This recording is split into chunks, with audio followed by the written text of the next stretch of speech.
mga rason para pwedeng magdeklara ng martial law. Opo. Rebellion. Rebellion, invasion. Invasion. Opo.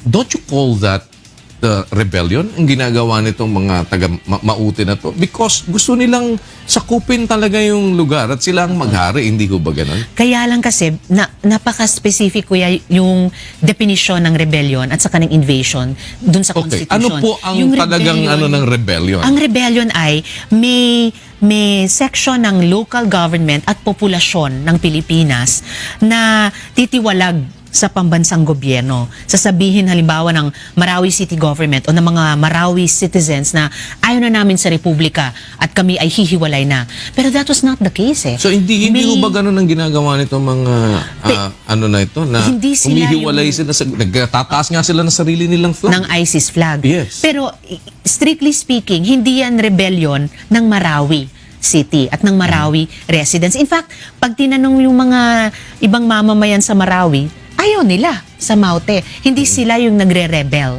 against the national government.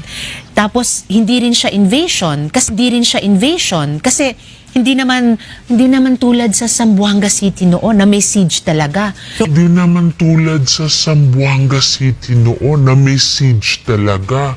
Hindi naman tulad sa Zamboanga City noon na may siege talaga. So, Na ano may po yung- puwersang ano- na may ano po yung- puwersang ano po yung armado galing labas invasion? na Ano ba yun? Yun yung armadong puwersa na mula sa labas ay papasok sa isang lugar na may intensyong sakupin siya, kontrolin siya, at gumanap ng karahasan So sa mga kung mamamayan hindi doon. po taga Marawi itong mga nag-invade doon ay nandoon ngayon at nakikipaglaban para wag sabihin na ito ay rebellion, ibig sabihin hindi sila mga taga Marawi.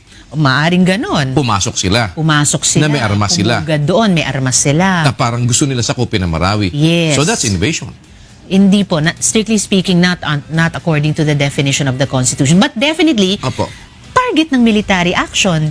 Kasi walang pwedeng pumugad dyan na mga na grupo na may armas, na may intensyong gumawa ng karahasan, ng terror actions na ginawa nila, na hindi re-responde ang ating armed forces at PNP.